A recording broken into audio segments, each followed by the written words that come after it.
They're coming in hot right after the championship games in the NFL. Two big games today, although one was worth watching, the other one was, well, not so much. Thank you all for joining us. If you like what you're hearing, even check out some of our older videos. Go ahead and hit the subscribe button, hit the notification button, hit the like button on the video too. We appreciate it. B man, how you doing, man? Good weekend. How's it going? Yeah, we were just talking before we got on. I threw my back out, going to go grab something in my room. Like, you hit an all-time low when you're that old, and you just sporadically just throw your back out, man. Could be sneezing, could be, grabbing something from the floor, whatever the case may be. Right, just random. Start throwing your back out randomly, man. Not even a sports related issue. Just random, normal, everyday things taking you out.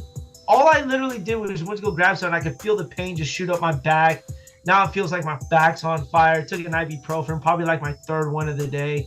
800 milligrams, so feeling pretty light. There you go. Probably shouldn't be taking that much. You probably don't want to be doing that. I don't know. 800 at a time. I guess that's okay. Maybe if we have some doctors out there who want to comment, y'all let us know. I highly doubt that you're supposed to be taking that much.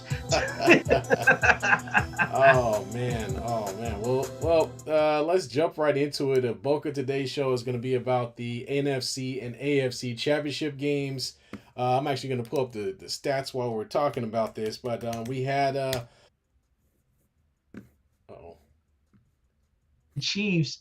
I mean, the Bills had every opportunity to win this game. I think you can agree to that. They just put themselves in a position, and then that fourth down heave. It reminded me of Mark Andrews not being able to catch a ball. Yeah, I was like, right. This looks a little familiar. This looks familiar, except he wasn't in the end zone, right? But yeah, man, I think this was a really, really good game. It lived up to all the hype. This is another case of the Bills just not being able to beat the Chiefs. The Chiefs defense did just enough. The Chiefs even coughed the ball up once, which the Bills took advantage of. But unfortunately, it wasn't enough to get over the hump. The Bills, it went for fourth down, a little questionable on the call on the fourth down play with Josh Allen.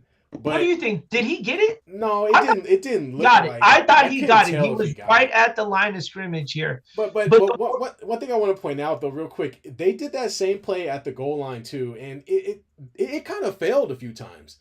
You know what I mean? Like it wasn't automatic. Throughout the game, sporadically they had used it. It worked, but there were times where they were trying to. It just wasn't. It wasn't quite a slam dunk. And because of that, I think that's why they kind of ended up in that situation. The Chiefs had seen it so many times.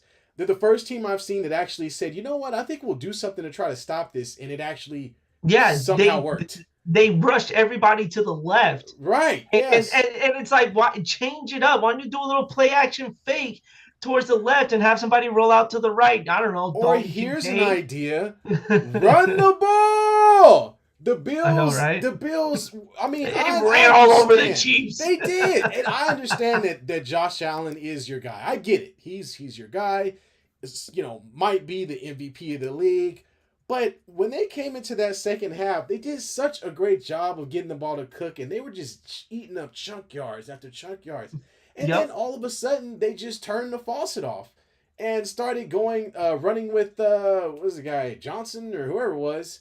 And you just never saw them really go back to that because I guess their buttholes got tight, and then all of a sudden we're afraid to run the ball. But I really thought it was a missed opportunity. He had been playing so well. Cook was doing everything from running the ball to catching the ball. He was really dynamic, and him and Hollins. I mean, those are the two guys. Hollins with the two big catches. Oh yeah. A guy who was with the Raiders as almost a third or fourth string wide receiver a couple of years back, really showed up big. But it just I can't really blame the Bills. There's nothing bad I can say about how they played necessarily, outside of that one criticism. I felt like they should have ran the ball and stuck with the run a little bit more in the second half. I thought Josh Allen played a great game. He made some big plays where he needed to make big plays. I thought they had the fourth down touchdown. They had some big plays, but somehow I don't know. It wasn't enough. But here's the biggest part though is like they started the second half running the ball. Like they were Yeah. run heavy. Yes. Yeah. I think they may have thrown the ball maybe once during that time, and then they got away from it. You Yeah. know what I'm saying? They got to it, but what kind of questioned me was when they got to the goal line. Yeah. Like it just looked like they struggled down there. Especially when you have James Cook, you have Josh Allen. It, don't do the same play three straight times. They literally ran to the left three times, Yeah. and Kansas City sniffed it out every single time. And it's not like Kansas City hit anything either. You know what they were doing every third down? They were blitzing. Yeah. Why not just have a slant play? Amari Cooper, dude, you guys brought him over for a reason mid-season, and I feel like he wasn't even used properly for the rest of the year. And it's like that's a perfect man to run a slant across the middle on a blitz for that reason here. Yeah. So I think they just got away from a lot of the things that would have really set them up. I feel like the Bills did everything to win, but I also believe they did a lot to lose this game as well. Yeah, man. I just felt watching this game, you just kind of knew how it was going to play out as the game continued Mm-hmm. on. Everything kind of stalled out. First, it was touchdown, touchdown, touchdown. Then it started slowing down. And what happens is in those big games, man, I think what happens, especially if you're not used to being in them, buttholes get tight. I talked about it earlier. And so guys are trying to make plays the best way they can. But the nuts, the absolute balls of Spagnuolo to run an all-out blitz on the last play of the game. No regard for the Josh Allen at all. No regard for him being Nope. MVP. No regard for him being able to use his legs to make plays. None of it. Ran a corner blitz, sent the whole kitchen sink at him, and ended the game. I thought that was crazy because they had just blitzed the down before. They were blitzing basically all possession. That final Bills possession, they were just blitzing every single time. Right, and it was like, well, Joshy poo, like let's do something else. Let's switch it up. Like there has to be a counter. Generally, you have to be able to do it, but they did a great job of disguising it. The corner did not show his hand at all until the ball was snapped, which helped him get right into the face of Josh Allen. And once he started backpedaling, you knew that play was dead in the water. Yep. And it's just another. It's all situational football, and that's the thing with the Kansas City Chiefs, is that they because they're not in Kansas, they're in Missouri, and so close enough. So they always find ways to win, even if it's not pretty, even if it doesn't look that great. They find a way to get it done, man. And look, they won, and I would have thought Travis Kelce would have had a big game because when the Bills and the Ravens got together, Likely and Mark Andrews had big games for them here. So you would figure with the skill set of Travis Kelce, we would have a bigger game. The dude got 4 targets and caught 2 of those balls. Yeah. He was a non-factor. But the plus side to that is that means we weren't forced to see Taylor Swift after every single catch. Right. Thank you. So I appreciate that. Maybe Mahomes did it on purpose, but I think the Bills defense has made it a thing to make sure that they try to take away the strength as much as they can of the other team. They did it with Derrick Henry in the week before, where they really keyed in on taking Derrick Henry out of the game. And although they, a couple of turnovers helped him out, they really did a great job of that, at least in the beginning of the game. I think I really don't even think they took him out of the game last week. Like the Ravens literally took Derrick Henry out of the game because they stopped running the ball and they started throwing it more often. True. But they did stop them when they attempted to. They at least held their ground, I thought. And I thought that in this game they kind of, the idea was not to let Travis Kelce kill you, and that's what they intended to do. And if you notice, the Kansas City Chiefs took note of that in the very beginning of the game, and for the first time in a very long time, you saw wide receivers catching the ball all over the place. Where was Juju Smith-Schuster this entire huh? Who? Where did he come from? I don't know, man. I don't know. But it was kind of weird because it was like these guys have been playing mostly throwing the tight ends through the entire game. And now all of a sudden, if you look down the stats, you've got 6 receptions for Xavier Worthy, the rookie, with 85 yards, a TD. He's going to be good going for us. Juju Smith-Schuster, 2 receptions for 60 yards. Hollywood Brown, 3 for 35. And Travis Kelce only saw the ball twice. But the real story is the fact that Patrick Mahomes was using his legs more than Josh Allen was, and took Yeah. advantage of, especially late in the game. And this is not a surprise. We saw this last year. One of the biggest plays in the Super Bowl was him running for 30 yards. So, I mean, the guy can do it. It's just that because he doesn't do it very often, teams don't necessarily prepare for it. Yeah. But he did outgain Joshy in this particular game. Joshy. You know, well, so you know, I you know, here's a question. Here's a question. I'm gonna throw while we're talking about this game. Do you still think after watching this game, do you feel like Josh Allen should still get the MVP? Yeah, I still think he is the MVP. Although now that when you look at it, Lamar probably is a close second after today, or he's 1A, 1B, however you want to look at it here. But I think Josh Allen is really the MVP. Holland had an amazing game. All and it kudos go to Holland, but a lot of it does go to Josh Allen and trusting a receiver like that. And when you look at the skill set from what the Bills have to what the Ravens have, the Ravens are a far more complete team than the Bills are, right? And they literally went into Arrowhead and shot themselves in the foot to cost them that game here. There's just the bad mistakes of not even capitalizing in the I think there was one possession they couldn't capitalize inside the goal. Yeah. But the penalties were bad. Now some of them really questionable to say the least. There were no, the only call I could say that would have had impact on the game was that 4th and 1 call. Well, on that might be the only one thing. Which one was that one? On the quarterback sneak where it was 4th and 1. Yeah. So I think that's the one where it was like, okay, well, it could go either way, and even that was kind of close.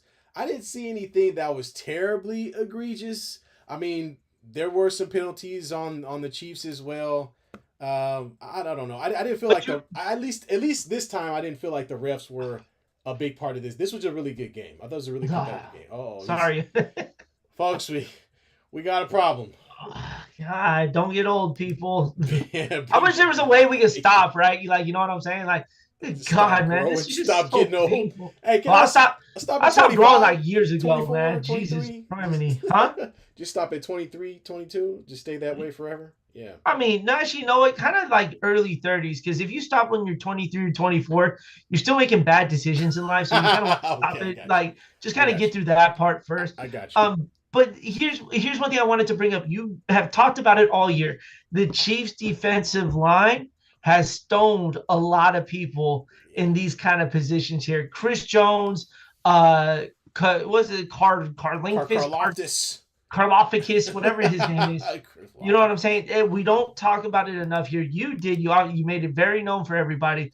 But it is their line defense here. So I don't get why you were running into the teeth of the defense when they are expecting it. Get away from the pocket. Yeah. All right. And just change it up every once in a while. Yeah. I thought they could have done a better job of getting Allen out on the left and right. Get him in some situations where he's rolling out because he is such a threat as a runner. Just to at least keep the Chiefs honest. And they kind of didn't do that. If anything, you saw Patrick Mahomes doing it on a couple of big plays where he gets out to the right. One of them was a touchdown. The other was a pass to Pacheco for a first down late in the fourth quarter. So it's just, there were some opportunities there that, maybe the Bills schematically didn't, do. But, I mean, I can't blame them for that because they've been playing the same type of football all year. So having them do something different what they've been doing, maybe Josh Allen could have ran a lot more, I will say that, but you also have to take into consideration the Chiefs were coming after him, and it's the same thing that the Bills were doing to Lamar Jackson the first half of the game they played, the Bills played against the Ravens. And so I think the Chiefs really were like, you know what, we're just gonna send the kitchen sink at him. I'm gonna trust that he can't get the ball off. And we're just gonna live with the results, and so I thought that was. I want to see this. I want to see how many times the Chiefs blitzed on third down because I feel like it was damn near every third down. Probably was, man. They brought the house, but that's what I'm saying. Like you gotta, nothing's changed. There's a lot of film on you for this one game, right? They have 4 months of film on you to find tendencies, to find the same thing over and over, and they said it on the broadcast. when you knew it was third, fourth and one, even second and short, where were they going? All to the left side. They Yeah, never really changed any of that up. right. So yeah, you want to stick to what got you there, but at the same time, you kind of want to just say, hey, let's throw a wrinkle in there. Look at the Redskins. Oh, no, sorry. Look at the Commanders today. They threw in there a fake punt, right? No Yeah. one saw that one coming. You just have to throw in a couple of wrinkles that no one's going to be expecting here. And running to the right is one wrinkle you probably should have done. Yeah, yeah, definitely, man. The tush push is getting a little old. You know, the Eagles have just cornered the market on it, and now you see a lot of other teams doing the same thing. I guess the difference is with Josh Allen being a ginormous human being, he can't just lay over the top of the guy in front of him. He's kind of looking for a seam to the left and the right. And I guess like you said, the Chiefs picked up on the fact that he's probably going to go left, and so they sent everybody left. They Well, also shot the gap pretty good too. oh yeah, they did. Yeah, Um, let's talk about this here. The one of the bigger calls here was the James Worthy or was it James Worthy? What am I saying? Xavier Worthy. Xavier Yeah, not Worthy. James Sorry, Worthy. He's James Worthy plays basketball. My bad. yes, My bad. Laker, My bad. all time NFL Laker. Xavier Worthy, the jump ball early in the game Oh here. yes. I thought that should have been an incomplete pass. It should have because Most, it should have been an incomplete the pass. ball hit the ground. Now the question is though, is I don't know if the NFL rules are like the NBA rules because remember the NBA changed their ruling to where if you review something you can review everything right for a foul or whatever. I don't know if the NFL is like that. I think the NFL might have the situation. I have to look it up where there's a ruling on the field and then there's a challenging of the ruling of the field. So if they called it a complete pass to Xavier Worthy, then in order to reverse it, it would have to be called. I guess it would have to be called a. They could have called it an incomplete pass. Actually, no. I thought it should. But I think honestly, the question I also was, thought it was an interception too. I think what he was trying to get. I think what the coach was trying to do is see if he was calling to see if it was an interception, not necessarily if it was an incomplete pass. So I don't know how that works exactly. It looked like the receiver had not the receiver, the defender had the ball in his possession, and as they went to the ground, Worthy pulled the ball from him. But at that point, if they're on the ground, then the play's dead. At that point, if they're saying that the ball hit the ground and that it's just incomplete overall, that's why I guess I'd have to look at the rule because if the coach says I'm challenging it, that should be an interception, then they can review it. And if they say no, it's not an interception, then it's not an interception, right? But can a ref also say, well, we reviewed the play, but we also noticed that the ball hit the ground, so now it's incomplete. You know what I mean? Meaning like let's say it's a catch. Someone gets a catch, they get 2 feet inbound or whatever we're calling for that play. But on the back end, we see, oh, well, maybe it's offensive pass interference because just before that, he grabbed the defender by the helmet. So we're going to call that. I don't think NFL works like that. So I think is you call what you want, and then we challenge what you say you're challenging, and then that's it. So I think that's why maybe it wasn't called an incomplete pass. Although, in my estimation, it's either going to be incomplete or the tie always goes to the offense. So in that situation, either way, it's either going to be incomplete or it's going to be a catch by Xavier Worthy because at one point he snatches the ball while he's in the air. The defender no longer has 2 hands on the ball anymore. And then from there, if we're calling it a tie always goes to the offense. And by rule. I would argue that a little bit, but I mean it is by rule. It's almost like in baseball where the tie base goes to the runner. It's like how's that benefit anybody on the defensive end? You know what I'm saying? Like at this point, you got to. Here's the one thing I do want to point out that I don't know if a lot of people saw, but did you see a lot of Bills defenders pull off on hitting Patrick Mahomes on either on the runs or near the sidelines? Yeah. Did you notice that today? Yeah, I don't know if it was just me, but I was just it's called being smart. Like they're trying not to get penalties. I mean, they already know going in. You had the complaints from the Texans complaining about the calls, right? So you knew coming into this that they probably had a meeting about it. Say, hey, if Pat's on the sideline, give him a little push or bump, but don't tackle him, don't hit him. And I don't think you really saw a lot of that. I mean, there was maybe one big hit on Pat. Wasn't illegal. It was a perfect big hit too. It was a big hit. He drove his ass into the ground. That was actually kind of cool to see. So it wasn't like he didn't get hit, but at the same time there weren't any weird penalties I thought that were there where it was like, oh my god, why would they? So I thought I thought the game played out the way that it should have. Thankfully, the refs were not necessarily involved. It was just two defenses trying to hold the other one down. And I really thought when the Bills held them to a field goal that they had a really great opportunity to make something happen.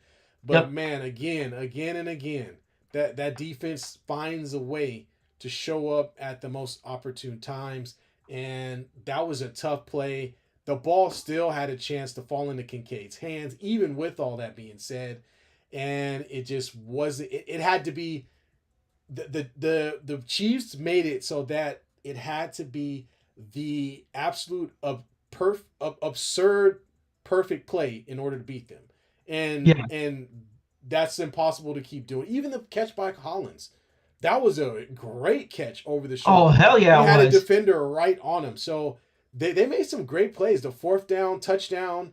They went for it on four. It was like fourth and goal. They were like, what was it, 5 yards out, and got the touchdown in the back of the end zone. So they made plays. I mean, They did. It just wasn't enough. It just wasn't enough. Yeah, um, Shout out to Prize Picks. Not that we're looking for a sponsorship or anything, but I did use their app today for some nice. prop betting. I had Prize Picks. Maybe it'll Prize Picks. Yeah. So I used Prize Picks today. I had a three prop bet. First one was James Cook needed to score more than half a touchdown. So he just needed to see the end zone once. Oh, you got Saw it in the first quarter. Check that off, right? Yep. This is where I get really upset at this point. I had Josh Allen to either have a receiving touchdown or a rushing touchdown. The fool ran on the Ravens multiple times. So you figure when he's inside the 5-yard line, they find a way to get him in. Wrong. So missed that one. The second one I missed on was Travis Kelce needing to get into the end zone as well. How the hell is last week he has all these touchdowns and then is a ghost in this game here? So lost that one there. That sucked. Yeah, man. So those tush pushes and that. When was that? I think that was that like the third quarters. I don't remember when they were right there and could not get it going. Your rush, it was there. It just didn't happen, man. It didn't happen, right man. There. It just didn't happen. He was right there. He got stopped at the one, and instead of doing it again, they ran something else stupid. I'm like, thanks, guys. Don't worry about my money. My money's fine. I know. All right. Well, let's talk about let's talk about both these. No, let's talk about both these teams first before we go up into the boring game because I don't want to get to that. Okay. Let's start with the Buffalo Bills. Okay, you're Josh Allen. You might win MVP this year. You've been to the playoffs a few times. You go 0. You're now 0-4 against Patrick Mahomes. You can't beat the Kansas City Chiefs. It just has not happened. Will not happen. There was a lot of hype behind this team going into the playoffs. There was a lot of hype behind Josh Allen getting to this point, but unfortunately, they fall short. Now, we saw this happen to another team, except this team actually beat the Kansas City Chiefs, and that was the Cincinnati Bengals. Yes. Do you see them going into that same regression that we saw from Cincinnati over the past couple of years? Do we see that happen to Buffalo these next couple of seasons, you think? I don't think so, and that's just because of the fact of they don't have a whole lot of talent around Josh Allen just yet. I think if they had constructed a roster with a couple of big-name wide receivers. Well, they had one. I mean, they did, and they told his ass to go to the Houston Texans. So, I mean, Amari Cooper, they said, we're not going to use him or whatnot. But I don't think I see a regression from this here. You know what I'm saying? Because it was a lot of like, oh, this guy could be a solid player kind of thing. Yeah. To the point where it's like when you looked at the Bengals when they beat the Chiefs, it was Jamar Chase, it was Joe Burrow. You know, those were rookies, Joe Mixon, right? So we really didn't know what to expect from these guys. And now we see that they can barely, win a game. They could throw for 900 yards and still lose by 3 touchdowns, the Cincinnati Bengals. So, with this team with the Buffalo Bills, you just see a little more of a well-constructed or well-organized team. And I think with them going to go get a big name wide receiver here to partner with Josh Allen, they become a little bit of a deadlier team. Dude, like I said, they beat themselves so bad in this game, it wasn't even funny. Like, they had every opportunity to put an end to the Chiefs' nightmare, and now we get to live it for another 2 weeks. I kind of disagree with that, man. I kind of think that, they had some opportunities schematic, meaning like maybe they could have ran more. Maybe they could have ran more with Josh Allen. Maybe they could have. But as far as the game, they did everything they possibly could have wanted to do to win this game. Like, we've watched multiple games where people have crapped their pants and lost the game, right? This was not one of them. The Bills played as hard as they could. And they made fourth down plays for touchdowns. They made huge plays. The two biggest plays of the game are from Hollins. They did everything you would think that they could do to get in this game. No team has scored more than 20 points against the Chiefs all season. They got 29, and they still lost. They sure did. I'm sorry. They're going into a regression. And the reason I say that is because, no, I'm just saying, just on premise here. All the teams that went up against the Patriots again and again and again, trying to defeat the same team, they all get spat on, and then they go back. They have to take a few steps back. And I think that's what you're going to see with the Bills because, like you said, B, the Bills' offense could use some fine-tuning, could use some help. I'm saying. Here's the problem, though. There are other teams in the AFC that also have become competitive over the same amount of time. Now you have other teams that also can compete, and you can never be held at that high standard when you're not beating this team. You can't stay up here because you're not up here. You haven't beat them. You're still in the mix with everybody else. There's no clear second place. That's not a real thing. Well, not right now there isn't. Well, I'm saying there's a different team challenging. Well, I take that back. There's the same group of teams challenging the Chiefs every year. It's the Ravens. It's the Bengals. It's the Bills. It's maybe we could throw the Broncos, the Chargers. Nope, I wouldn't throw any of those other teams in there right now. It's the same teams every time, and every time they come to the show, they get put down. And so that's why I'm saying there is definitely going to be a little bit of regression unless they do something to bolster their roster. I just see them coming out next season. They might have the same fire, but after losing to this same team four times in the playoffs, I don't know. I feel like that's all. Like as a Laker fan, that reminds me of the Lakers and the Nuggets. It's cute. It's cute to say, "Oh yeah, we beat them in the regular season once or twice." It's nice to say, "Oh yeah, guys, look, if we just play harder, if we just add one more player, the Lakers can't beat the Nuggets in the playoffs. It's not gonna happen." And I'm a Laker fan. Look at all Lakers crap behind me. It's not gonna happen because we just don't match up with them well. We don't. They're a better team than we are. But just bottom line, we don't match up with them well. And I think that's what you're seeing. And add to that, I know people are going to hate on the Chiefs because they're becoming like the Patriots. So it's starting to get stale. But Patrick Mahomes... beat him! Someone beat him! Exactly. But Patrick Mahomes is still that dude. And you're not just going to name somebody else that dude and he can't beat him. It doesn't make any sense. Yeah. You can't hoist people on pedestals when they haven't done anything yet. So that's the other thing. And I got to say, Josh Allen, I give him nothing but praise. He played a great game, except for like the first couple of drives. He was a little shaky. But after that, he got into a good flow. He made some great plays. But the Bills ain't beating the Chiefs. So I don't know. You gotta find a way to invigorate the roster.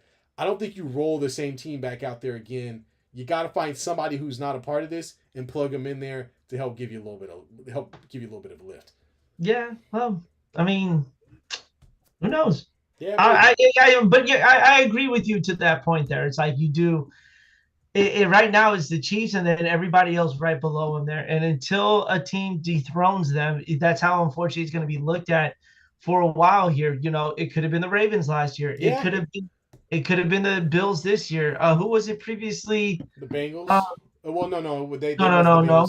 It was. No. The Chiefs beat the Bengals 3 years ago. Yeah, I think you're right. But yeah, that's right because that was the game where they had what were they calling it? Joe Burrowhead, all that whole shenanigans. Yeah. And then they got their ass kicked, and then that was the end of it. It's like, what are we doing, guys? Stop it. Stop it. Never heard from the guy. Macaulay Culkin went into hiding for like 2 years. Well, call it what you want to call it. I will be the first one. Well, I guess I will be. I'm sure everybody else will say it. But congratulations to the Kansas City Chiefs, your AFC champions, going to the Super Bowl yet again. Yes. Before we talk about that last game, what does this continue with Patrick Mahomes' legacy? If Like, he wins this, is he starting to get into that 1-2 thing there? if he wins this Super Bowl, he's number two. Okay. And the only reason I'm saying that is because he's got 4 Super Bowls at that 3. point. Oh yeah, if he No, wins if this he one, wins this yes. one, it'll be 4. He's got Yes. 4 Super Bowls. Of course, Brady's still far ahead. Brady's got 7. Okay. But now we look at the guys who have 4, right? You got a few guys that have 4. You got a few guys. I think you have a couple guys that have 5. But I think that's it. That's it, right? How many is Montana? Montana's got 5, right? Or is it 4? It's got 4. 4. 4. So when you get to that 4th one, you're in rare air. Like Yeah. there's not a lot of other guys in history that are near you at that point.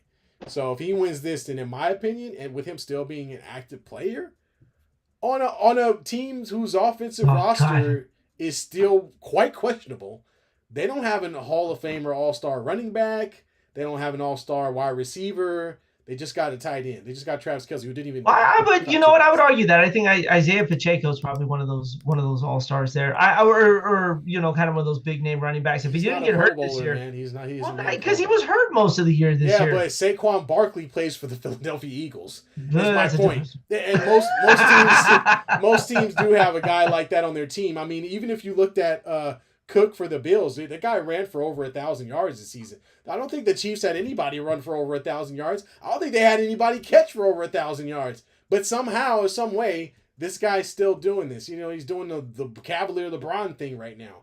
So it's just, it's right. I know, right? But it's just, I'll just to end it off. He wins. He's number 2. Yes. All right. And then we got 49er UCLA Wolverine. That is Mr. Wu-Tang himself in this chat right now. He says Chiefs with a whole bunch of barfing emojis. And he is not my champion. Well, he may not be a champion, but could be the daddy of the 49ers. I don't know. Beating them twice in the. Well, I mean, apparently, it's just like when Jordan was playing. It's just like when Brady was playing. You gotta beat him.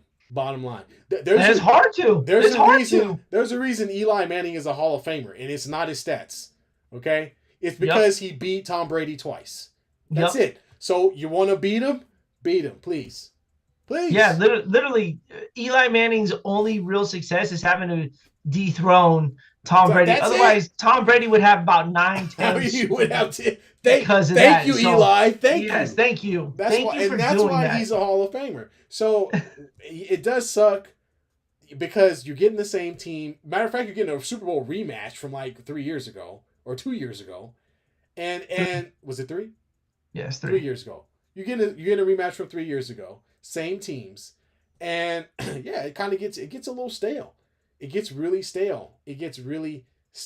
And we'll talk about the matchup later. But you want to move on to this game because we're not going to talk about it for very long. I gotta be honest with you. Yeah, let's move on to it because this game really didn't last too long here. The Commanders walked in with all the hope in the world and literally penalized themselves out of this football. Oh man. What the hell were they thinking, man? They were fumbling. Let's talk about this right now, right? The Eagles are on the goal line. We all know what's coming. Luvu decides to jump this snap 3 straight times. Hey, and you know what? Good on him for testing that rule, right? Because if for all of us who watch football, that rule is every time there's an offsides call, it's just halfway to the goal line, right? So how many times can he get away with it? And this is the first time I've heard in a football game where the ref comes out and says, I've already told the team if they do this one more time, I'm going to penalize them with a touchdown. Like he was talking about his kid or something. And what happened anyways? A touchdown. They might as well just have done it again. I would have kept jumping. I would have just kept. I mean, I got to get it right one time. The nose of the ball was damn near touching the tip of that end zone of the goal line. Why not just do it again? I mean, dude, you had the defensive lineman sitting there swiping at the ball, trying to get that loose before the hike. You had Luvu jumping over the pile like 800 different times. That was a weird moment there. You want to talk? And I guarantee you, all you NFL fans had no idea that this rule even took place. No. I didn't even know it took place until finally, who was it? The rules analysis was on there and says, he could say that if they do it again, they'll reward them points. Literally, they do it again. They do this one more time. We're giving them a touchdown at this point. Like, Yeah, I love how they double back though, because the second one was by another player, and yeah, instead of giving him a touchdown, he was like, "Okay, so wait, hold on." He was like, "Since it was by another guy, I'm not going to give the touchdown, but if it happens intentionally again, I will actually give them a touchdown this time." So it like, what was the hell is going it's on in negotiating this? punishments with his kids or something. It was a weird moment, but this game overall, we got to give Washington some props for even being in this position. Remember, they're starting off with a rookie quarterback. This is a growing young team that should be good going forward. Who did they just changed owners. They brought in your boy from the Bob Warriors, Myers. Bob Myers, in to help with help pick out a GM and coaching down. So this is a huge win for the Commanders. I mean, well, they didn't win. I'm sorry, they lost. But this is a Yeah. huge season for them, and for them to get this far, I think is a positive all its own. Okay, that being said, they got their ass kicked. This was a terrible game, awful. I mean, Saquon Barkley comes out on the first play of the game, Says, see and ya. and the Commanders are bouncing off of him like ping pong balls as he just marches his way right to the end zone. You know what? It was so bad that when Saquon Barkley ran that 60-yard touchdown the first play, he went to the sideline and was like, "My leg hurts," because he wasn't even warmed up yet. Like he literally was like, I might need to take a few plays off, coach. And Yeah. and after that, you really saw a young team who just couldn't do enough. Philly's front line really got to Jane Daniels. Unfortunately, Difficult for him. they made it very difficult for him. They weren't really able to get the run game going, and they were behind so quickly that they kind of stopped running the ball that much anyway. And they had some turnovers along the way, which did not help. And Philly, the one where the guy catches on the kickoff, where he literally runs into, Yeah. like, you didn't see homeboy standing, like, what are you doing? Ran into some of a defender and some of his own teammate, and just punched the ball right down the field for a Yep. turnover. That was ridiculous. And then you had Austin Eckler picks the ball up catches the ball on the ground, attempts Comes to up get and gets up, it knocked and out. punches the ball out. Another fumble. The Eagles capitalize on both of those, and then all of a sudden at the end of the half, the game seems like it's pretty much over. Yeah, it was. I mean, they made a little bit of a comeback. I mean, they just couldn't stop the Eagles' They couldn't do offense, anything. man. No. The Eagles' offense was a well-oiled machine today. It set the tone with Saquon Barkley, like you said, scoring the touchdown on the very first play of the game, 60-yard run. And then from there, not Jaden Daniels, Jalen Hurts had time to throw, used his legs when it was proper here, scored another touchdown that way. And you know what I'm saying? Like, this was just, you have to play perfect football in order to win the game here, because we've seen it on time to time. A turnover in the playoffs leads to touchdowns. Yeah. It's not like the regular season where the teams are like, oh, okay, we could try some things here. Every turnover in the postseason turns into a touchdown, and every turnover from Austin Eckler, what that result in? A touchdown. When the Bills turned the ball over, what did that result in? Touchdowns. I can say the same thing about the Ravens. 3 turnovers. I think there were 3 touchdowns. So it's just, you got to play mistake-free football to give yourself an opportunity to win. And Washington literally let it fly and then almost got themselves back into the game. And then they said, hey, you know what? Go ahead, drop a 55 spot on us in the playoffs. The fourth in quarter, the NFC Championship game. That was terrible. And the Eagles laid it on thick, too. They beat the snot out of them in the fourth quarter. That was terrible. But the game was pretty much over at that point. So let's look at, Saquon Barkley, 15 carries, so didn't run the ball as much as I thought he did. 118 yards, 3 TDs. Jalen Hurts, pretty efficient, 20 for 28, 246. This was one of his better throwing games I've seen in a little while. I think so. He was throwing under 200 yards like he did last week. So I thought they definitely did a better job of getting the ball out of his hands quick, and hitting guys and making some plays out of the pocket for him. Not a whole lot to see here. Nobody expected the Commanders to win this game, I don't think. I mean, there was an outside chance. I did. but the Commanders are too young. They're not ready. Now, who is upset, who has to be extremely upset right now, is the Detroit Lions. I mean, You you idiots. were the Yeah, number one one. job. You were the number one seed. Had the best record in the entire NFL. Best offense in the NFL. Best offense. You picked up defensive players halfway through the year. You had everything going for you. Home field throughout. And you lose to this team, a team that doesn't even know what they're doing. You lose to them. And now the Eagles playfully stomp them in the face and go to the Super Bowl that easily. Detroit has to be kicking themselves really harshly. Like, they got to feel really bad 100%. about this. They probably watched this game and was like, nah, and felt worse, because if the game was close, or if the Commanders somehow managed to pull this thing out, they could be like, you know what? It was the Commanders' year. You know what? It was their year. You know what I mean? What can I say? Yeah. But for them to get straight curb stomped by the Philadelphia Eagles after losing to It's awful. if the Eagles and the Lions had played in the NFC Championship game, it would have been a much better game than what we saw here. It'd have been 55-53. Thank you. And I would have enjoyed that. I would have very and much. the hell with some defense. Exactly. We don't need Good that. God, man. That was terrible. But again, there was a stat, rookie quarterbacks who play in the conference championship game are 0-6, and there's a reason why. But we're not going to – but you're not taking anything away from the Eagles. The Eagles literally came out and smacked them all across. They were forcing turnovers left and right. You saw them going after the ball, and that's the one thing that you got to remember as an offensive player.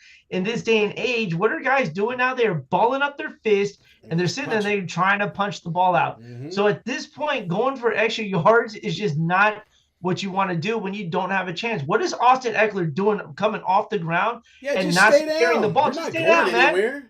For God's sake, just crawl for maybe a 2 or 3 yards. Or roll your ass out of bounds. I don't know, but just don't. He can't. He was in the middle of the field. Otherwise, jump. He was on the right side. Just stay down.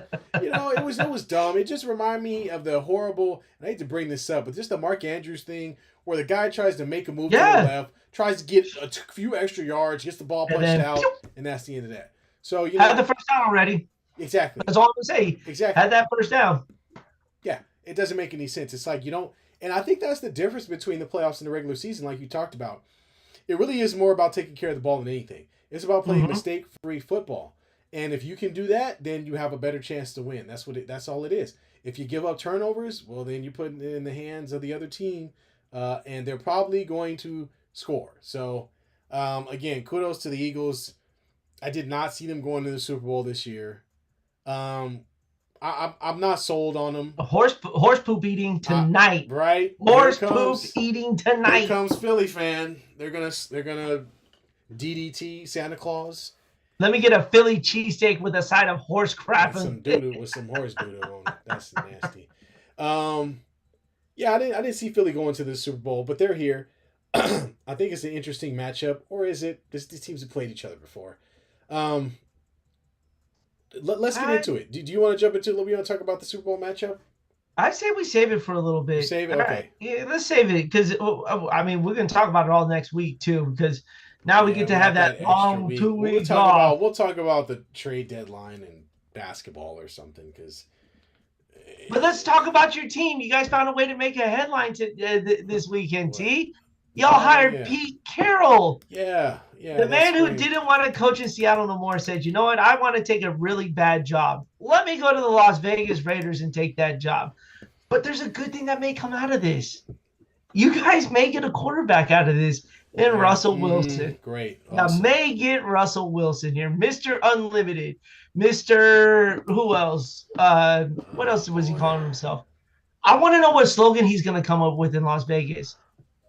Dude, I don't know, but I don't know if I don't really mind the Pete Carroll hire that much. I thought it would have been nice to get some of the new, young, fresh talent on some of these winning teams. Like we saw both the coordinators with Detroit. They're gone. Yeah, they are gone.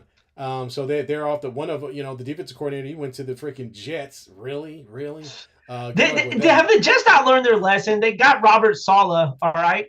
He was a defensive coordinator. Look what happened over there. Oh, and I want to point out that I called it when it came to that Dallas head coaching position, by the way.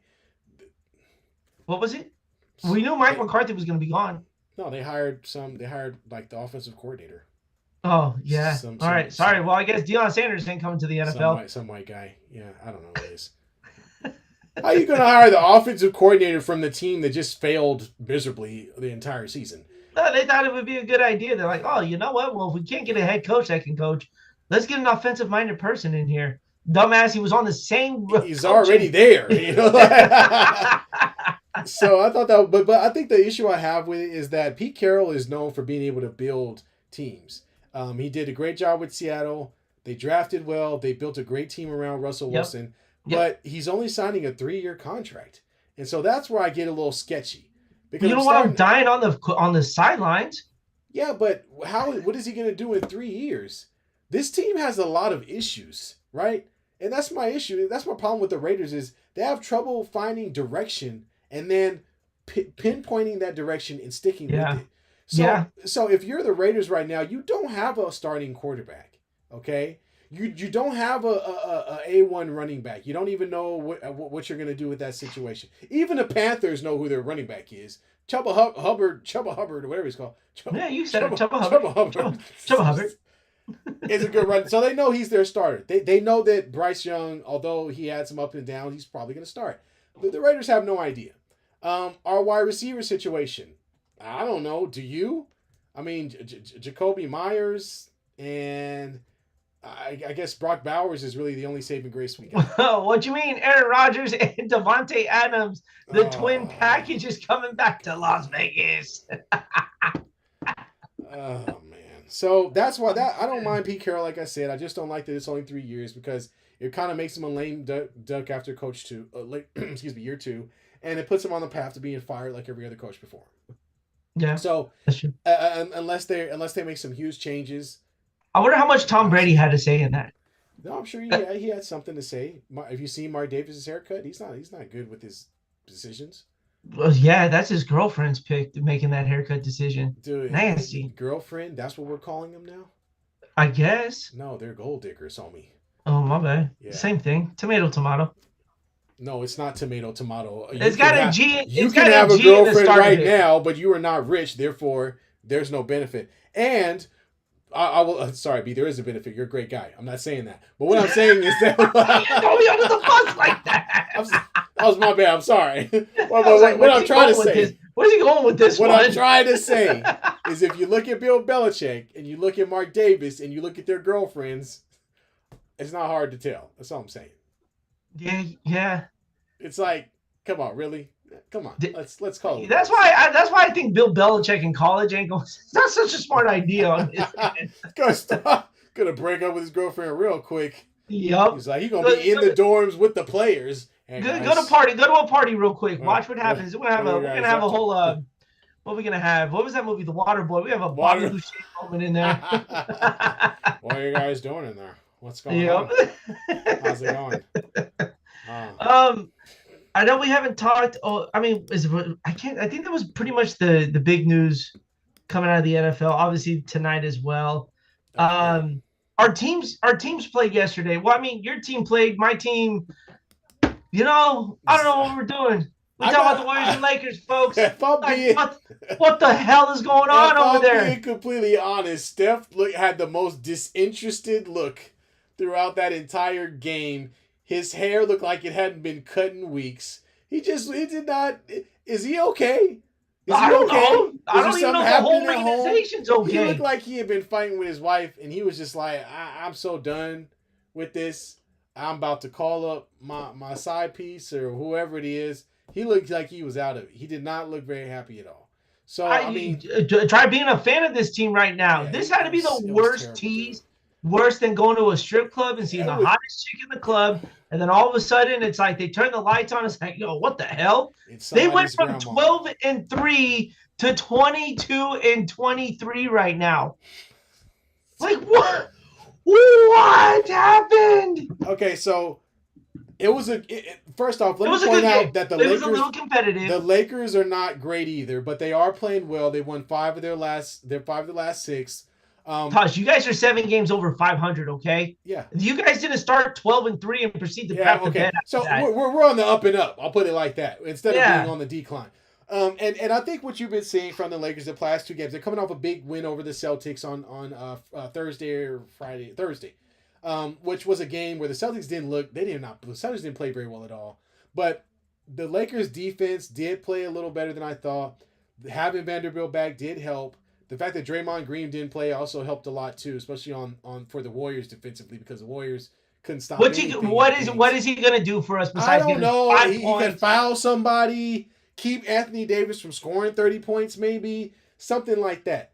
But it was a joy to see Dorian Finney-Smith on one side and Jared Vanderbilt on the other side. I love it. You got 2 6'9", 6'10" forwards who can defend multiple positions between the 1, 2, and the 3. And I think that's what the Lakers have been missing. Defense. And if you have guys like that, both these guys are fairly young. Dorian Finney-Smith, of course, being, on the 30 side, but Vando's in his 20s. So having those two guys out there with that length and that motor, I think is going to be a huge help to them. Believe me, B, I'm watching all these games yelling at LeBron the whole time because he had a few moments there where he had one layup off the front of the rim. I love when he does that. And it's just like, Bron, what are you doing? But I thought Austin Reeves has had a great play during this run. Dalton Connect has contributed where he can. And AD, we just have to hope that he plays well. It's hard to know with that guy. So that being said, let's move on to this. So we know where the Warriors are. They're on the decline. Yeah. The trade deadline is in 2 weeks. Jimmy Butler's still out there in the atmosphere, even though the Suns have somehow got 3 picks. Nope. Even if it's not Jimmy Butler, is there a trade you can see or that you would welcome to help this? And I mean like a realistic trade, like something that could actually happen, that can save this team. Let's not say save. Let's say make them competitive to where they're at least in the bottom half of the playoff push. You got to look at Cam Thomas from the Brooklyn Nets. Okay, I like that. You have to look at that. Young guy, hell of a scorer, really good defender as well. That's worth giving some stuff up for him. That's worth giving up a Kuminga. He's a little. Don't hit me. He's a little Jordan Poole-esque. I'm sorry. He's a little. You know what? Like he's at this likes point, to jack up shots. He's gonna, so does the rest of this team here. So it really wouldn't be a bad idea. Yeah. Remember Buddy Hield? Remember him? Who? Buddy Hield. Bro, Buddy Hield's got like the worst algorithm, okay? He's got this algorithm where like the first 10 games, dude is the world's best 3-point shooter, right? Yeah. And then the season takes a turn and Buddy Hield turns into John Cena where you can't see him anymore. He literally and it's like, yo, where the hell did you go? Like, dude, where's the Buddy Hield from the first 10 games, right? He's not. He's gone. We don't see him anymore. Secondly, yeah. This is the time where I think your best bet is to move Kuminga. I'm sorry, but your best bet is to do that. You got to try to strike when the iron is hot, when players are going to be decent. He started to show that potential. He's dealing with an injury here. If he comes back and the dude starts lighting it up, you better start calling teams and saying, hey, if he lights it up in the first 5 games, what do you want for him? Yeah. You have to add. Steph Curry came out and said, oh, we need, we'll write it out. No, we're not writing this out no more. Like, I saw this shit 30 years ago, 20 years ago. I'm done with it. Nobody wants to see your team get beat at home. Jesus. Yeah, and it's funny because a lot of times, and even myself, I'll criticize LeBron because he throws a lot of subliminals through the media where he'll say things like, oh, we're not, our team as currently constructed or how we're playing isn't good enough and blah, blah, blah. The whole Phil Jackson crap. And I kind of wish Steph Curry wasn't so nice. I kind of wish he was kind of more of a vocal leader and was just like, what, we suck.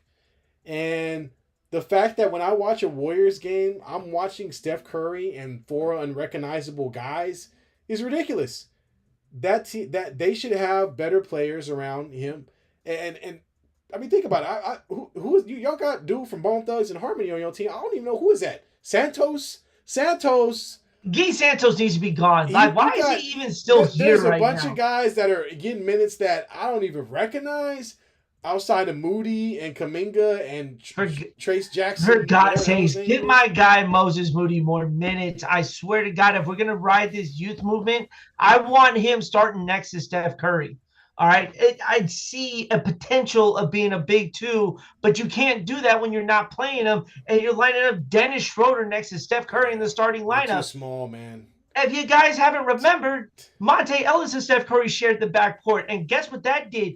Nothing, because that damn backcourt was too small. Yeah, Like, you're already small as it is. take it from the Lakers. When we had Dennis Schroeder, we tried to put him in the backcourt with other guards as well.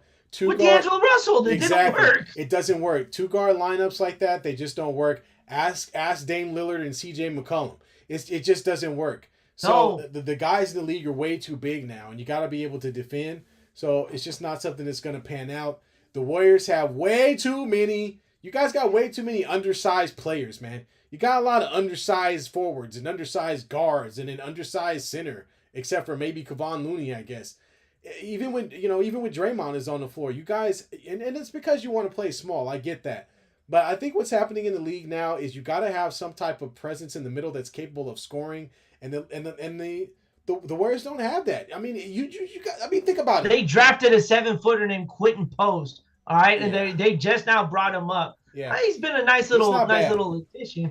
But he's again, a perimeter player, though. He plays like a perimeter player. He's still 7 not foot doing on the anything for you. perimeter. You need somebody to grab a rebound and confidently put it back up, or catch the ball in the post once or twice and confidently put it up on the bucket. You know who I wouldn't mind, Who's that? and you may be able to get him for cheap. Who? Zion Williams. Yeah, you might be able to get him for cheap if he keeps not playing. Yeah. If that boy keeps getting hurt and he can come to a team that could really use him, Man, you may see Draymond gonna eat his butter biscuit ass alive, man. You know that. He gonna be dogging it in practice.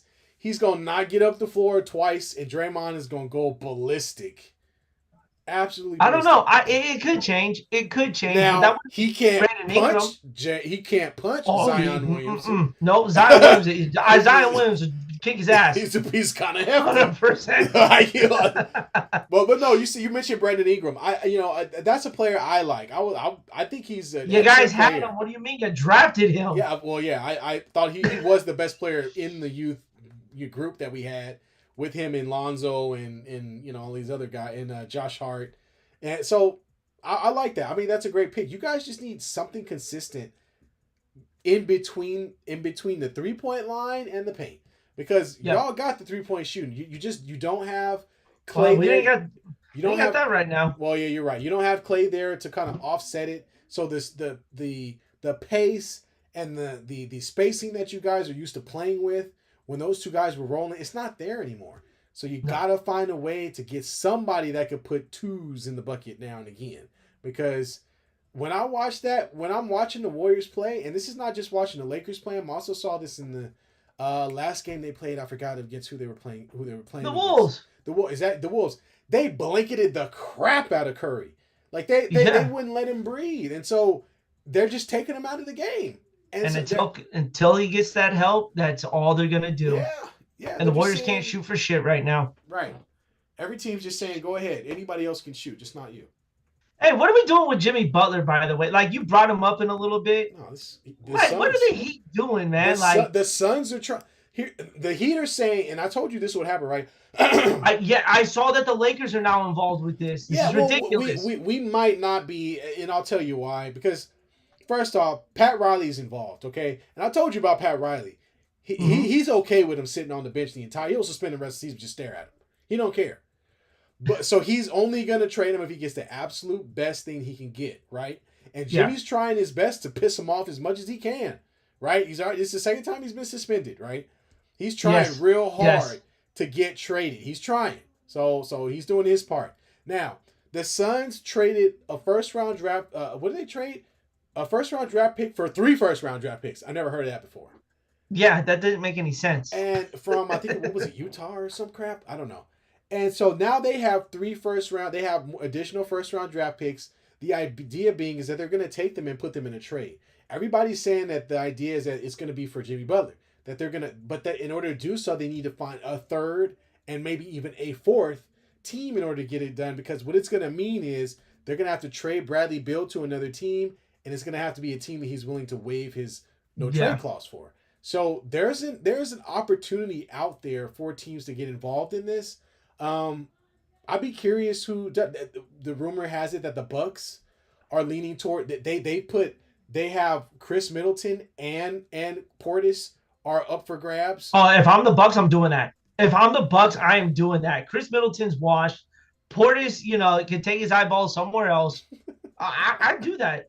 I would do that. Yeah, but the only problem is the Bucks with just those two players are not enough to get a deal done for Butler. So the idea is it's going to be a 3-team trade where a team like the Bucks is going to give Middleton and Portis over to one of the two teams, meaning one of those players will go to the Heat, one of them will go to the Suns, or go to a fourth team like the Raptors or some team that just dumping salary. And then the Bucks will take Bradley Beal, and Jimmy Butler will go to the Heat, and the Heat will just receive a couple maybe one young player and just a ton of picks, really. And the Raptors will get the salary dump contracts so they could just get them off. You know who I would even consider this, and they have really beat a lot of the best teams in the East. Who's that? If I'm the Atlanta Hawks, I'm entertaining this. Who are you gonna trade? It doesn't matter. You have draft picks. You guys they've sucked for a minute. Yeah, they have. That's true. But the fact of the matter is Atlanta has handled Boston. Yeah, they always play Boston well. They've handled Milwaukee this year. Mm-hmm. They've beaten Cleveland this year. Yeah, that's true. No one talks about it, but Atlanta could be a secret of like, hey, these dudes may be legit. Super legit. If they could get Jimmy Butler to kind of bolster that defense a little bit, yeah, that wouldn't be a bad idea if I'm a Hawks person. Yeah, I mean, I could see that. Again, it's the attitude thing with Jimmy Butler and how well will he mesh with a younger team that's not really that's competing, but not for a championship. If I'm Trae Young, I'm asking for it because Trae Young needs somebody that's got that. I mean, he can ask for it, but I just don't think that Atlanta's gonna. Atlanta doesn't. They don't do much, bro, when it comes to basketball. They really don't. That's true, too. They had one run with Budenholzer where they were the top seed in the entire NBA, and they swiftly got dethroned. It was them and the Warriors that were that. That was the first year that the Warriors won their championship was when both those teams were the number one seeds here. But I don't know. If I'm the Hawks, I'm really considering this. Yeah, I really think that the Suns are the one team that have a chance to do it. I know that sounds ridiculous because the Suns have literally traded for everybody. I don't even know how they're still even capable of doing any of this, seeing as how they have Kevin Durant and Devin Booker and they're trading draft picks for like 20 years from now. Who knows what it's going to pan out to? Exactly. They're like, here, you can have our 2030 first round draft pick, which.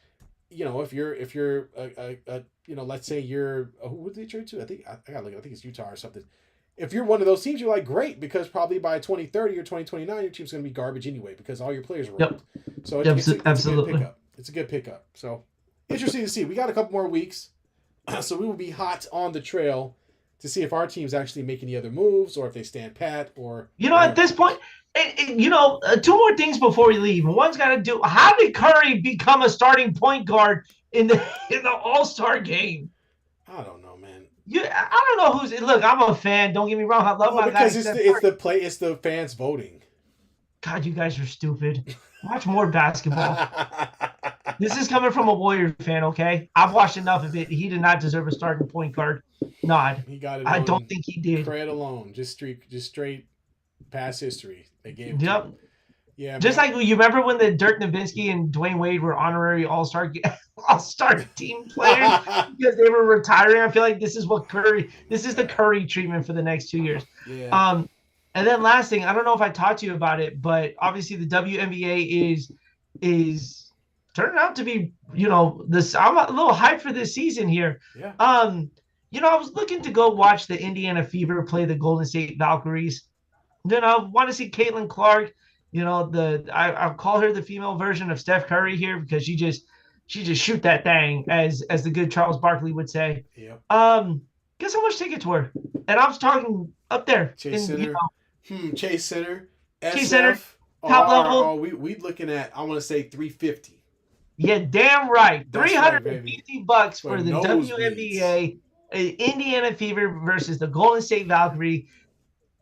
We can't stress this enough. Well, welcome to the Caitlin Clark effect. This is the only So reason why okay, that well game let's talk about $150. let's tabulate it. Let's tabulate. The lowest costing ticket is $350, right? So that Yes. means we can safely say that the average across the board will probably be like 500, 600 maybe, right? 600. Mm-hmm. 600. How many people getting in there if it's sold out? What's the capacity for Chase? Chase Center, you're probably looking around. Let's 17,500. Let's just say it like that. 17. So 17,500. All right. So that's $10 million. I'm sorry. You say that number one more time. That's $10 million. And what are we watching again? The WNBA. Welcome to the Caitlin Clark effect, everybody. I mean, come on. And I did the math with a calculator too, okay? 600 times 17,500. 17,500. That is what? 10,500,000. 10,500,000. Damn. That's y'all want to crazy. hate on her. Y'all want to hate on her. That's crazy, man. And to think about it, the WNBA. Remember, right? The contracts haven't even broached $1 million yet. They're like 200,000, 300,000, right? Nope. This girl, if she does this at Chase Center, and you know, let's be respectful. I mean, every stadium she goes to, tickets not going to be $600. San Francisco is a pretty busy place, but if she's making if she's making $5 million at every stop, and they play how many games a year? A lot of your money's popping out of that butthole. I'm sorry, I'm just saying. I shouldn't have said that. Yeah, you did. That was perfect. I loved it. You know what I mean? Absolutely. A lot of money's coming out of there, and that's pretty ridiculous. And that goes to showing itself why the revenue should continue to increase for the WNBA, and it's a good thing. I think it's great. I think it's awesome as well. Yeah. And then the breaking news: Kelsey Plum is going to the LA Sparks to team up with Cameron Brink. There you go. Big moves. I love it. I cannot wait for B is breaking WNBA news. That goes to show you how far. I am excited for this. I'm generally excited for the WNBA when it comes to this. I want to see this product succeed here. I enjoy the women's game as much as, you know why? They play fundamental basketball. Yeah. I am not seeing threes get shot from damn near half court on a consistent basis here. If you enjoy some fundamental basketball, you may not get a dunk. Don't get me wrong, but if I want to see a pick and roll or a cut to the basket, go watch the WNBA game because they do it. There you go. Fundamentals, the big fundamentals. Yep. Yeah, I'm right. All right. Well, these are do it for us tonight. That's all we got. We're gonna come back next season. It's gonna be a little bit of a dry week. We will definitely get into some NBA talk. We will cover our picks for the Super Bowl next week, since we got that gap where we have to. Well, I'm not watching the stupid flag football game. Sorry, but I am. I enjoy it. I think it's actually kind of fun. I guess I'll try it. Just try it. I don't want to come throw up in, here they throw in the skills. They throw in the skills challenges every once in a while. So I mean, it's fun, and the players dig it, dude. Like they get into it. I enjoy it. Although I do miss when Sean Taylor lit up that kicker in the Pro Bowl. So unnecessary. That was completely necessary football. Oh my God. All right, and I want to throw out there too, big ups. You know, rest in peace, Kobe. 5-year anniversary from his passing. I'm a big Kobe fan, man. Going all the way back to him being drafted back in 96. You know, great player. Completely changed the game as far as what we looked at when we talk about attitude, force, the amount of effort and will that people put into a sport. You look no further than Kobe Bryant and how hard he played and how much he gave to the game of basketball. As a Laker fan, he's my GOAT. You know, he's the greatest Laker of all time. Yes, he is. I mean, Kareem Abdul-Jabbar right behind him, maybe Magic right behind that. But you know, it was can't believe it was 5 years ago, man. 2020. But it's anyway, crazy. Man, thoughts still go out to, you know, his family, and of course he lost his daughter as well, or him and his daughter both lost their lives in that. So just take a moment, just remember that, and you know, remember greatness, man. Enjoy it. Absolutely, man. And like any other sports fan, all the little kids watching basketball, watch their favorite player. Enjoy that stuff, man. Enjoy it. You know, if I could tell somebody if they were to mimic Kobe Bryant, I wouldn't mimic his game. I would mimic his training. It was one of the most rigorous trainings ever for a player. And we're talking, go watch the Redeem Team episode. Guys were out partying. This dude was in the gym at 3 a.m. getting shots up. Went to bed, woke up a few hours later, hit the weight room. And they caught Kobe going to the weight room as they were coming back from the club. Yep. The man dedicated himself to his entire career. And not saying that every NBA player doesn't do that. Not every sports player does it. There's a different mentality for what he did to make sure he was ready for every single game. Yeah. Like the man never took a day off. And when you say that, he literally never took a day off. It was a different time then. We're talking about players playing every single game of the season.